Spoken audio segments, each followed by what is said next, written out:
Greetings, Minecrafters! I am Nate T. Bird, and welcome back to Let's Make a Map, Episode 7. Now, before I get today's episode started off, there's a few things that I need to discuss. So, first off is that I'm very busy.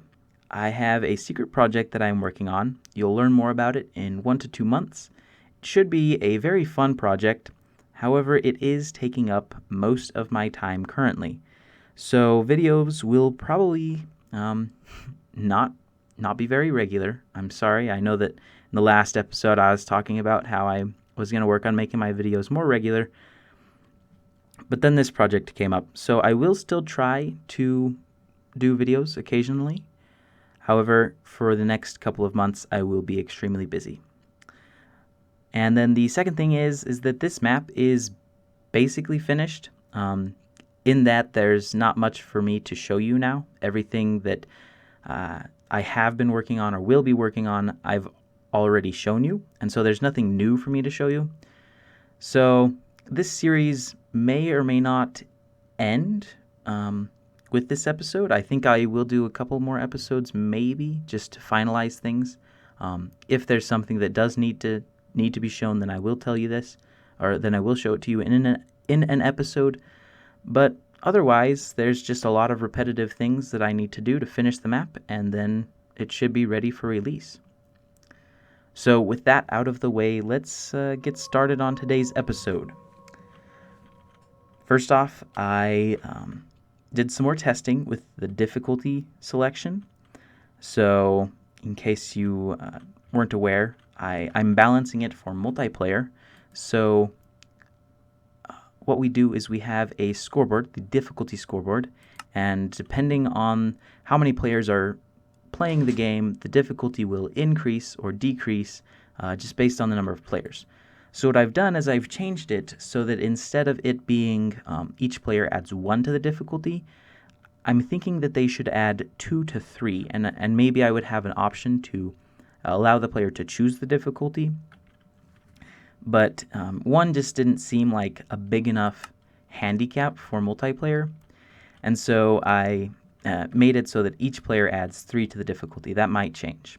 And then another thing is that I reduced the amount of health boost that each difficulty gives. And I think I reduced it in half. So instead of giving 2 extra rows of health, it only gives 1. But then I also added a custom regen system. So instead of having just an extremely large amount of extra health, they also have a fairly high amount of regeneration. So right here we have a score. It's called regen rate. And we set that to be a value, and that value represents how fast the player will regenerate health. I believe, if I'm remembering this correctly, for every 5 points in the score, that adds, for every 10 points in the score, it adds 0.5 regeneration per second. And so each one of these, just based on the difficulty, gives a slightly lower value of regeneration. And then over here we have the actual command blocks that control the regeneration system. Now this was a system that I designed a while back. It was an experiment. It was a thought that I had, hey, what if we did that?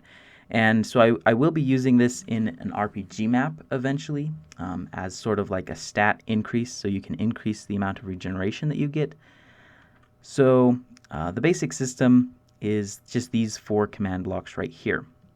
The first command block runs the scoreboard player's operation command for all players, and it just adds their regeneration rate to their regen timer. So the timer is another dummy objective that we have, which tracks when the player needs to regenerate health. So the rate gets added every tick to the timer. And then once the timer reaches 2,000, then we will give the player regeneration for 1 second with a level of 5. Now, the level 5 means that the player will regenerate 1 health every tick. But because we only want it to be 1 health, 1 health, then we need to remove this a tick later. So if we give the player regeneration level 5 for 1 second, and then a tick later we remove that regeneration, then we essentially make it so that the player only regenerates 1 health. And now this is a trick that I have used in times previous for my life leech in triple digits arena, but I thought I would use it again. So right here we are affecting all players who have a regen timer that is at most 1,999, and then we are removing their regeneration. So essentially this command block happens first, then this one, and then this one down here, and then this one. So this one right here just removes 2,000 from their regeneration timer if they have 2,000 on their regeneration timer.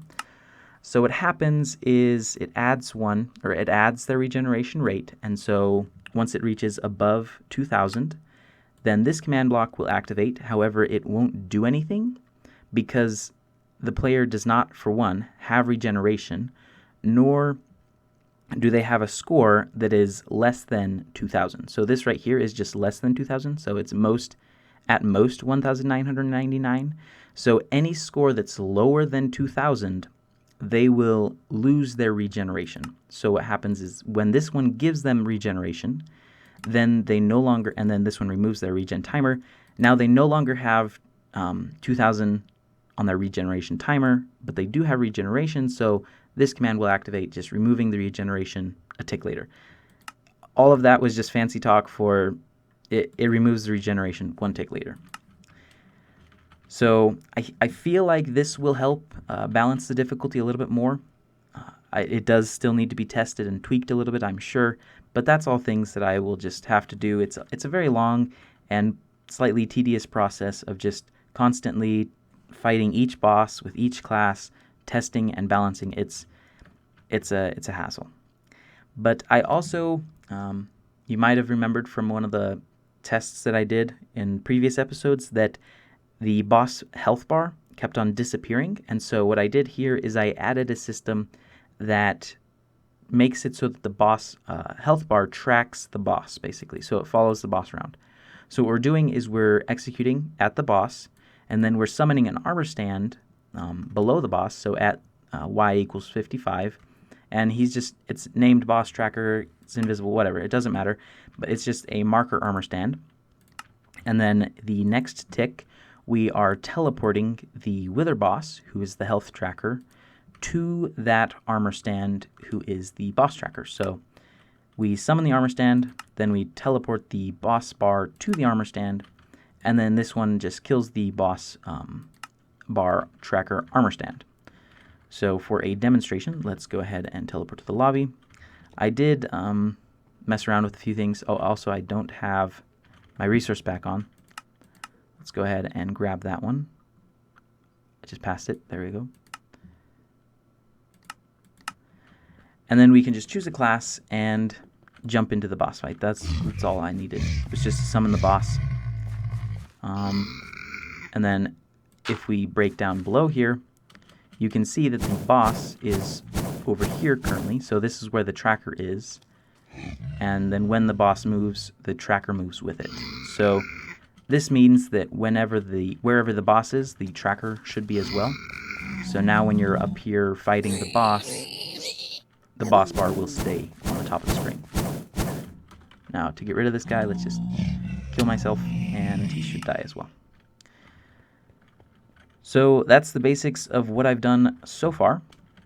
Now in today's episode, I still have a lot of boss fights to actually program.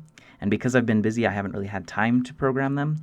So I thought for the rest of this episode, we would program another boss fight together. So we're going to program the Zombie Sentinel. So in case you are unaware, this is the Iron Knight, basically. So he's got a lot of armor, and he focuses mostly on defense, but he's also got a lot of offense.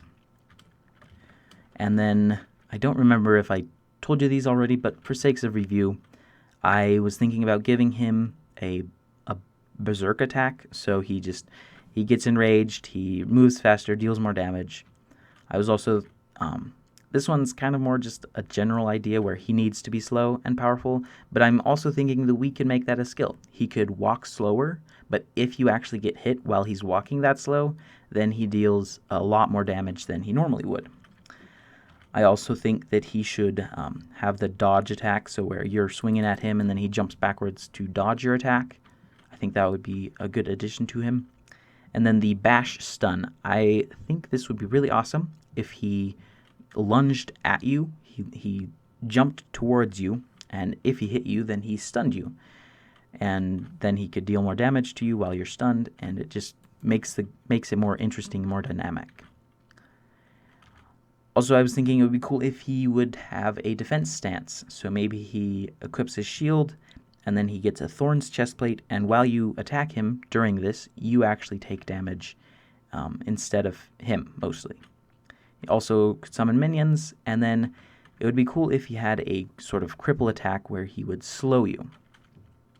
So those are the fights that we're going to start working with. So let's get started. Right here we have the template command block, because we're going to be executing from the zombie that is a boss. And then for the berserk buff, I think we just want to give him speed and strength. So let's go /effect, and then at E, type equals zombie, score underscore is boss underscore min equals 1. So now we're targeting the zombie. And then we're going to give him Minecraft speed. I want it to be a low level and for a low amount of time. Maybe a 3-second boost and 0 modifier. And then we are going to hide the particles. And then I also want to give him strength. Strength. I was like, that does not look right. Okay, there we go. So he should have speed and strength, and then we also need to grab this command block so that we can reset his attack cooldown. I think maybe make it 10. And then instead of it being a skeleton, we want it to be the zombie. Perfect. There's one done. Now we should figure out this one as well.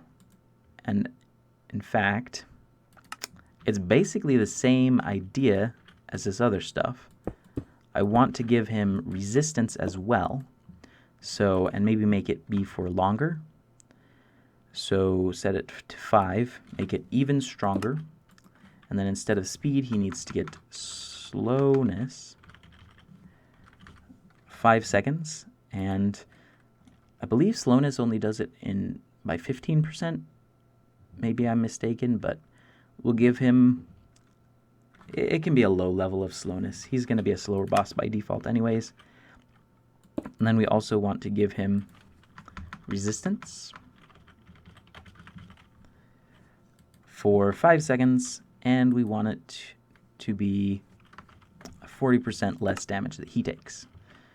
And I also should add some sound effects to this. I think I'll go do that after this, because for sound effects, usually I just go through all the default Minecraft sounds, find some that I think might sound good, and then I listen to them at different pitches, and it's just a lot of trial and error. So I'm going to spare you the trial and error on that one. So that should be his slow, powerful armor walk. He's slow. He's got even more strength.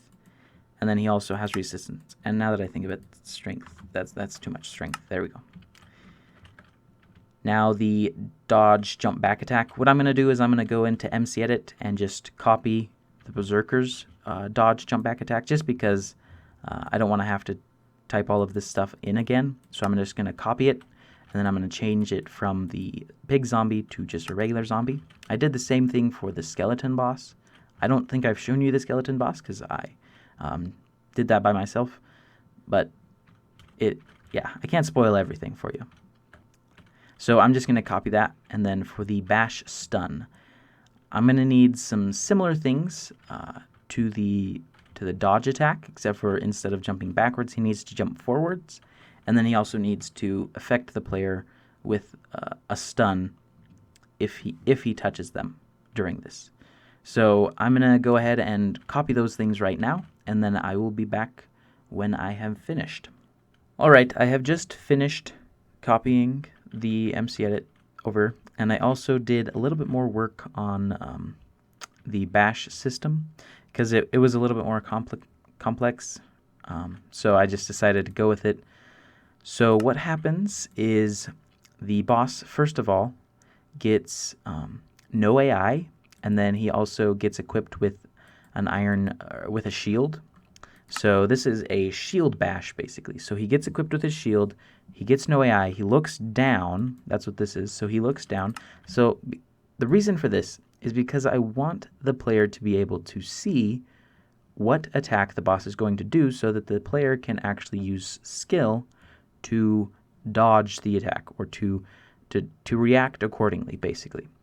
So gets no AI, looks down, and then gets bash set to 1. Now bash is just the objective that we use to track when the boss is going to be bashing, so that any players that's within a radius of 1 of the boss when he does do his bash attack will get the bash, will get the stun effect. And then after a little bit longer than a second, then the boss will actually do his motion in the direction of the player. So he'll jump towards the player, and then also this one right here, he gets no AI back to 0, so that way he can actually have motion applied to him. And then he jumps on the angular directions, and then a short time later, he gets his attack cooldown set back to 10. He gets his spear back. I want to give him a spear. And then he also gets bash set back to 0. So as a quick demonstration, we can go ahead and summon the boss. He's going to be set on fire because, well, he doesn't necessarily, have anything on his head. So right now he is looking down and then lunging forward. He just stunned me right there. And then he should look down, jump at me again, stun me again. And it's just that kind of a deal. And I also wanted to add a play sound. So I just have a placeholder command right now, just so that I remember to add a play sound. Let's go ahead and get rid of the boss. So right there, I noticed that I was remaining stunned. And I kind of don't like that, but maybe I do. I don't know. It just seemed like because the boss lunged at me and then he just stayed there, I was stunned the entire time. So there might be a way that I can make it so that it only happens for a short amount of time. And now that I'm thinking of it, I could add a command so that a tick later, he lunges forward this first time, then a tick later, he'll stun the players that he's next to, and then he lunges forward in the other direction, and then he stuns the players that time as well. And so I could just add the stun to these command blocks right here, and that might actually help. So I will do some more testing, though, with that. Maybe I'll just leave it. But sadly, that's all we have time for today. We did not hardly get any of the boss fight programmed because most of the time was spent talking about the plans for the future. And for the future of this map, I'm going to be working on adding all of the different boss fights. I already went through and wrote down a lot of the special attacks that I want to add. I want to make sure that each boss has around 7 different special attacks. So hopefully that will, add a lot of variety to the fights. But for now, I think this is mostly done. I just have a lot of testing and actual programming to do, and hopefully you enjoyed this series. Let me know in the comments what you would like to see more from me. Do you want to see more map trailers? I don't know. Like, that would include maps, I guess. Just, you want to see more maps? You want to see more map making? Do you want to see more tutorials? Just what is it that you enjoy watching? And I will try to accommodate that. So thank you very much for watching, and have a fantastic day.